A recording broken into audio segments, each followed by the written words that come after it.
السلام عليكم ورحمة الله وبركاته. ازيكم حبايبي؟ عاملين ايه؟ يا رب تكونوا في اسعد حال. قبل ما نبدأ الفيديو نصلي على النبي ونذكر الله.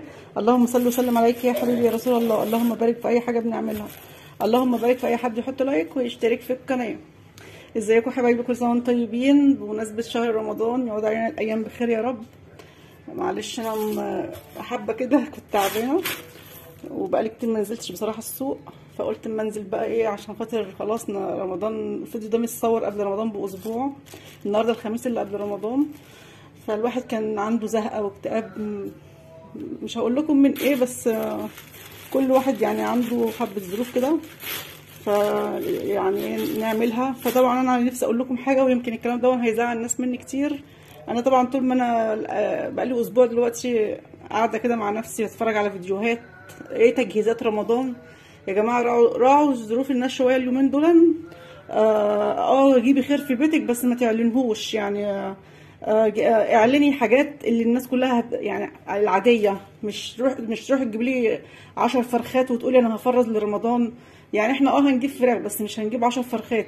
النبي عليه الصلاه والسلام كان بيقولوا اعملوا حوائجهم بالكتمان. اعملي فيديو، جيبي فرختين وقولي انا هعمل اكله كذا كذا، واعملي الاكله. جيبي مثلا اليومين دول تخزين التوم، هنجيب توم وهنخزنه، مش لازم نجيب 20 كيلو توم، هم 5 كيلو توم هنخزنهم. هنجيب يعني نعمل فيديوهات. امال احنا هتقولوا امال احنا شغالين ليه؟ ما هو ده الفيديوهات. لازم نعمل فيديوهات تفريز رمضان. هو رمضان ده شهر ايه؟ شهر التفريزات. ما احنا بنفرز طول السنه، يعني طول السنه بنفرز في عيد اللحمه بنجيب لحمه، بس بنجيب على قد الايام، مش بنجيب لحمه تكفينا 10 اشهر. فيعني راعوا شعور الناس شويه، ومعلش محدش يزعل مني.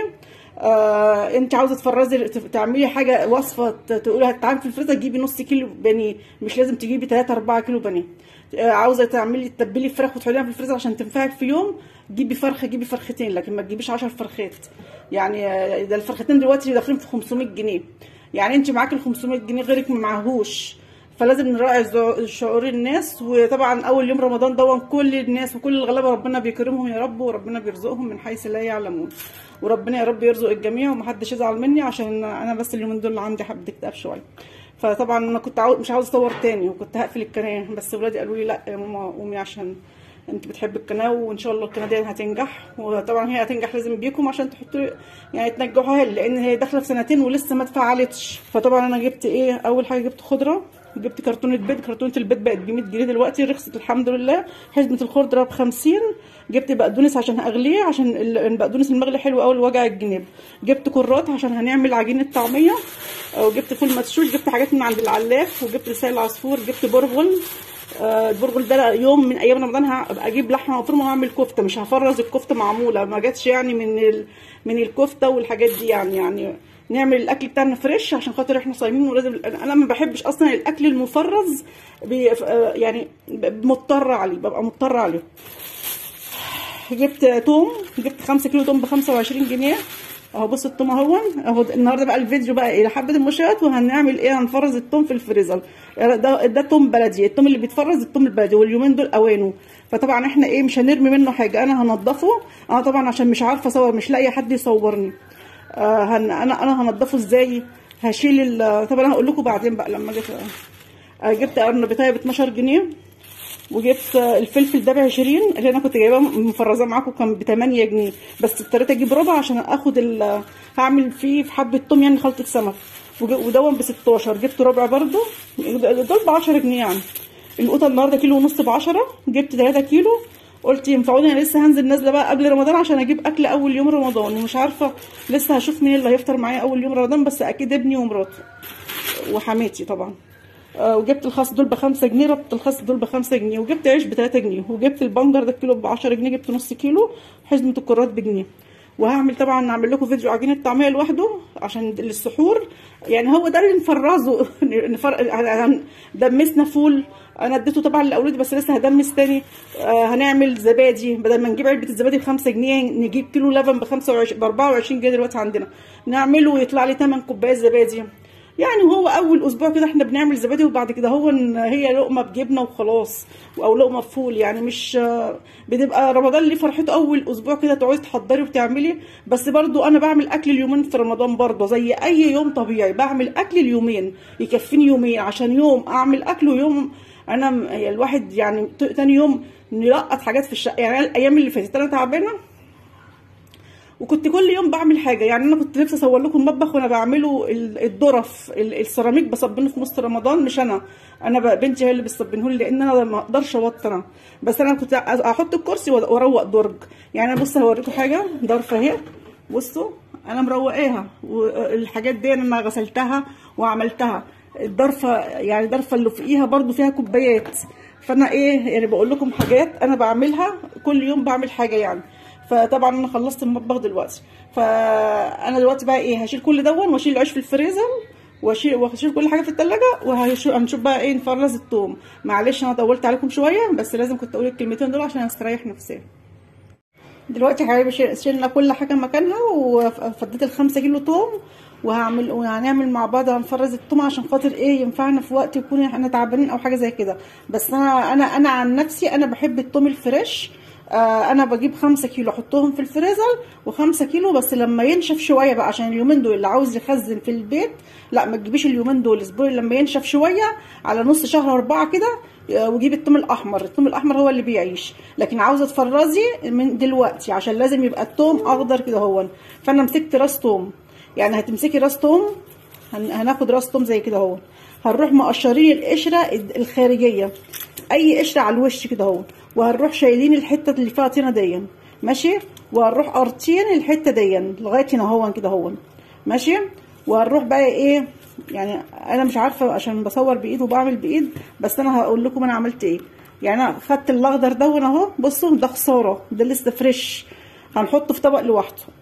هنقشر بقى القشر لغايه ما نوصل لايه اهي، لغايه ما نوصل للتومه ذات نفسها اهي، دي التومه ذات نفسها اهي ماشيه. والقشر دون هنحطه في صينيه، ده اللي هنعمل منه بودره الثوم. بودره الثوم اللي الكيلو غالي جدا منها بره، هنحطها في صينيه، وهنقعد بقى نقشر الثوم لغايه ما ايه ما نيجي للفصوص بتاعته كده اهو. انا مش مالكه بس معلش كده اهو. بصوا دون القشر ده خساره، دون لو قعد شويه هيبقى طوم، بس برده مش اليومين دول. اليومين دول اللي هيخزن توم التوم بتاعه هيبوظ، اللي هيخزن في البلكونه، لان اليومين دول توم ما بتخزنش. هنروح ماسكين السكينه، هنقسم راس التوم دي، هنلاقي جواها عصايه وممكن ما تلاقيش، لكن في واحده فيها عصايه وفي واحده ما فيهاش، ممكن تلاقي كله ما فيهوش وممكن تلاقي كله فيه. فانا ايه فهطلعي العصايه دي نرميها، عشان العصايه دي ممكن تكسر لك الكبه او المفرمه. فانت لازم تقطعي، يعني مش تحطي اللي بيفرموا بقى في السوق بيحطوها كلها بحالها لانها مفرمه كبيره، بتفرم كله بقى، بيفرموا ده مع ده مع ده كله مع بعضه. لكن احنا هناخد القشر نعمله توم، هناخد دون هنفرمه مع راسين توم برده، وحبه الفلفل دول نعملهم خلطه للسمك والبتنجان، وهنخلي التوم لوحده فريش في قلب بطرمان لوحده، وهشوف هنحط عليه ايه عشان يخليه لونه ابيض طول السنه. والله العظيم انا خلاص خلصت التوم اللي عندي، يا ريتني كنت اخر معلقه عملت بقى المكرونه امبارح، كنت هوريها لكم.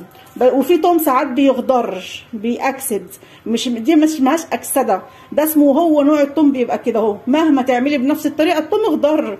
لكن لو التوم اصفر او بقى لونه بني يبقى باظ، ترميه على طول لما تخزنيه في الفريزر. لكن لو التوم اخضر منك وهو في الفريزر بيبقى هو نوع التوم كده هو بيتفاعل بدرجات الحراره ماشي. فانا ما اعرفش نوع التوم دون ايه، انا مره جبته وخضر مني وسالت قالوا لي لا ما فيهوش اي حاجه، ده هو نوع التوم كده اهو ماشي. فدلوقتي انا بقى هقعد انضف كل ده، هقعد كده واحط مخده واسند ظهري كده واصلي العصر جدا، اصلي العصر الاول طبعا، وبغلي البقدونس بتاعي انا، بس انا مش هشربه دلوقتي، انا هسيبه يبرد لان انا الحمد لله صايمه النهارده اخر الاثنين في شعبان. فانا صمت بقى قلت عشان خاطر ايه مش هصوم يوم الخميس الجاي، يوم الخميس هيبقى رمضان ماشي. فالمهم اللهم صل على النبي، انا هنضفه مع نفسي. فهمتوا عملنا ايه؟ شلنا القشره الخارجيه رميناها، الحته الخضراء دي هنشيلها ونحطها في طبق لوحدها، لغايه هنقعد ناخد القشر لغايه ما نيجي للفصوص، هنحط القشر في صينيه لغايه ما نحوشه، وهقول لكم هنحمصه ازاي. وبعد كده هنقسم بالسكينه، هنلاقي عصايه جوه، هنرمي العصايه دي ونجيب الكب بقى ونعمل، وهقول لكم هنحط ايه واحنا بنعمل. هنضف بقى كله واروح اصلي واجي لكم واحنا بنعمل الثوم بقى ايه على طول. يلا بينا. دلوقتي يا حبايبي خلاص نضفنا الثوم اهون، انا مسحته كله عملته، شلت الحته اللي فيها طينه وقشرت كل القشر لغايه الفلوس كده اهون. ده القشر اللي طلع منه، وده العروق الخضراء، دي العروق الخضراء اللي هنعملها برضو، قشرتها لغايه ما بقت كده اهون. ويعني هنمسكها طبعا ايه دي لما نيجي نعملها في الكبه هنروح عاملينها نخرطها كده. بصوا بتتخرط على طول ازاي، وريحتها تحفه. دي بقى تنفع يعني هحط عليها برضو روسين توم وعلى الفلفل الاحمر واعملها دقه للسمك. ودي هعمله التوم عندك كبه هينفع، عندك مكنه البسكويت اللي هي مكنه البسكويت العاديه بتاعتنا دي تنفع، وفي مكنه تانية بتتباع من غير مكنه البسكويت. عندك الكبه اليدويه برضو تنفع فيها. عندك ايه تاني؟ وممكن تخرطيها بالمخرطه، يعني حاجات كتيره قوي ممكن نعمل بيها الثوم. ده القشر اللي طلع من 5 كيلو. وطبعا دي الزباله، يعني بصوا الزباله قد ايه، ملبس الشنطه الزباله دي هتترمش، دي كده هم مش عاوزينها. دول بقى اللي هنستغلهم. بصوا يعني انا خدت كام قشره من الخضر كده اهو، فانا ايه هحطهم في صينيتين واولع الفرن سهاري واحطهم على الشبكه يتحمصوا. طبعا كلكم عندكم فران، في ناس بتعمله في الميكرويف لكن مش كلكم عندكم ميكرويف، فطبعا هنقول يا اما تسيبيه بقى ينشف في الهواء كده هو لو انت ايه. بس انا عشان خاطر يعني اسرع، فانا هحطه في صينيتين في الفرن دلوقتي واولع عليه النار سهاري، ويلا بينا نروح بقى نجيب الكبه ونعمل ايه. انا هجيب الكبه الكهرباء لان انا تعبانه، كنت ممكن اعملها لكم بالكبه اليدويه، فانا هعملها دلوقتي ايه بالكبه الكهرباء وهقول لكم هنحط عليها ايه. دلوقتي يا حبايبي خلاص نضفنا الثوم، وطبعا شيرنا منه هي دي الحته اللي انا بقول لكم عليها اللي بتبقى ناشفه جوه الثومه. بصوا اهي، بصوا ناشفه جدا، دي ممكن تكسر لك الكبه، بس هما تحت بيفرموها بيها، فانا ما تلاقيتش فيه كله، بس يعني انا فتحت كام واحده كله اتلاقيت هما دول بس اللي طلعوا من 5 كيلو، يعني هما دول الناشفين. بصي تلاقيها ناشفه قوي قاسيه، وفي يعني ناشفه جدا، بصي بتتني ازاي، وفي واحده ما بتتنيش، يعني في واحده ناشفه قوي بص مش هتتني، فدي ممكن تكسر لك الكبه. عشان خاطر ايه يعني احنا طبعا الحاجات دي غاليه دلوقتي. فانا دلوقتي هفرم بقى، وطبعا هنحط على كل كيلو توم معلقه ملح ونص معلقه سكر صغننه، يعني دول ايه، دول معلقتين ونص سكر صغننين ومعلقه ملح، يعني دول 5 معالق ملح، وهنحط معلقتين خل، يعني على كل برضو كيلو نص معلقه خل صغننه، يعني على 5 كيلو هم معلقتين خل كبار. وفي ناس بتحط بقى زيت، عاوزه تحطي معلقتين زيت حطي، انا عن نفسي ساعات كنت بعمله بملح بس كل مدى بنتعلم حاجه زياده يعني. فده ماده حافظه، يعني السكر ماده حافظه، الخل ماده حافظه، مش هيضر في حاجه يعني. فدلوقتي طبعا هحطه اهو وهضربه في الكبه وهوريكم منظره عامل ازاي، عشان بس ما اطولش عليكم الفيديو. عملت دور اهو يا حبايبي، والدور التاني اهو بعمله مع بعض اهو.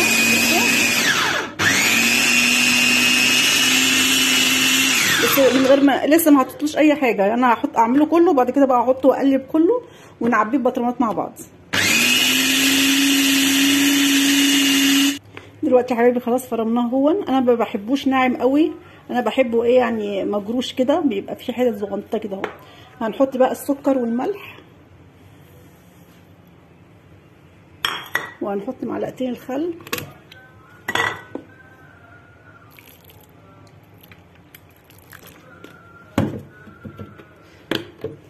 هقعد بقى اقلبه، وهنعبيه بقى في بطرمانات تكون معقمه، بطرمانات بلاستيك، بطرمانات ازاز، اللي انت عاوزاه كله بتحط في الفريزر.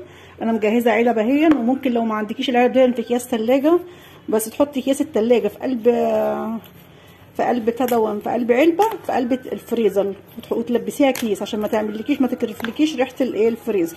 فانا هقلب بقى وهعبي وهوريكم بعد ما يتعبي، وهوريكم بقى خلطه السمك اللي هنعملها. برده عندي نص كيلو توم والعروق الثوم الخضرا دي مع ربع كيلو ايه فلفل احمر. انا ما حبيتش اطلع من اللي انا مفرزاه عشان الحاجه لما بتتفرز ما ينفعش اطلع فلفل متفرز متلج واحطه على الثوم وانا بفرمه، فانا قلت اجيب ربع كيلو مش مشكله، ما يخسرش ربع كيلو ب5 جنيه، والثوم ودون فيه قيمه غذائيه يعني عاليه، وانا ما عنديش الا بطرمانين بس يا دوب هيكفوني قبل ما يرخص بقى ونجيب تاني. حابه بقى اقلب دون واعبي البطرمان واوريه لكم. دلوقتي يا حبايبي خلاص عبينا، يعني بصوا عملت بطرمانين كبار هما، وعملت علبه كبيره قد البطرمان برده، بس علبه كنت جايبه فيها جبنه، ولسه هطحن الباقي، هطحن لسه فيه يجي نص كيلو توم او كيلو الا ربع توم. هنحط بقى في الاخر ايه، عاوز تعملي الحركه دي اعمليها، مش عاوز تعمليها ما تعملهاش يعني عادي. يعني انا كنت بعمله من غيرها ودلوقتي بعمله قبل بسمع عنها، فانا بجربها، والزيت ماده حافظه يعني. نحط بص يعني انا كده زودت كتير، هناخد من دون نحط هنا اهون بس يعني قد نص معلقه كده اهو على الوش كده، ونروح بقى مغطينه كده اهو، نروح مغطينه بالغطيان بتاعته، ونحط البطرمان في قلب كيس، ونربط الكيس عشان ما يكرفش ريحه الفريزر. وطبعا في الفريزر اللي انت يعني تحط بقى ايه، هو ما بيعملش ريحه، بس اهم حاجه الغطا يكون حامك يعني ماشيه. فانا هغطيه بقى وهعمل مع بعض وصفه بقى ايه، الثوم بالفلفل بالسمك، والقشر بيتحمص في الفرن. هنعمل بودره الثوم مع بعض، يلا بينا. ودلوقتي يا حبايبي هنعمل بقى الخلطه اللي هي من علوق الثوم اللي هي فوقها الخضره دي، نقطعها مكعبات صغيره كده عشان برضو ما تبقاش يعني جامده على الكبه. وهنروح طحنينهم، وبرضو حاطين عليهم بتاع نص كيلو ثوم برضو اهون، وربع كيلو فلفل. هنطحن بقى كله مع بعض، وهنحط برضو عليهم معلقتين ملح ومعلقه سكر ومعلقه خل ومعلقه زيت ماشي. هو دايما بقى تبقى خلطه الجباره اللي بنعمل منها ايه، بتنجان مخلل، سمك، عاوز تعملي طعميه، تبقى ايه خلطه متكامله فيها الفلفل الاحمر، ويعني لو ما عندكيش فلفل احمر ممكن فلفل اخضر برضو مش هيقول لا يعني ماشي، لان الفلفل الاخضر برضو طعمه جميل وبيبقى تحفه برضو. فانا هطحن وهوريه لكم برضو بعد ما اطحن شكله عامل ازاي. خليته هريسه اهو يا حبايبي في الكبه، وفرمت الفلفل، فهنلخبط ده على ده بقى. هنزله بديا، وهلخبطه على بعض، وهعبيه في البطرمانين دول، وبرده هحط على وشه نص معلقه زيت بس على وشه كده. وانا حطيت ملح، حطيت معلقتين ملح، وحطيت معلقه سكر صغيره يعني، ده كماده حافظه يعني. وهنحطه برده في الفريزر دايما بقى لسمك، لبتنجان، لاي حاجه يعني بتبقى خلطه بالفلفل بالثوم باللي فوق الاخضر اللي فوق الثوم شويه، الحته الخضراء حته يعني قد كده اهو ماشي. وهنحطه بقى في قلب البطرمانات، وهفضي بس اللي في الكبه الباقي عشان ايه الخبطه على بعض. خلاص يا حبايبي عملنا اهو دون الدقه بتاعت السمك وبتاعت البتنجان المخلل، طلعوا 3 بطرمانات ب2 صغيرين وواحد كبير. الباقي حطيته في الفريزر طبعا، قلت عشان لسه يعني انا قبل ما عملت الحاجه دي كان الثوم اتحمص في الفرن. بصوا عامل ازاي، بصوا هنروح مكسرينه كده اهو، وبعد كده بقى هنضربه في قلب مطحنه الخلاط. بصوا بيتكسر ازاي، بصوا. بس انا مش عارفه ليه بقى فيروزي كده،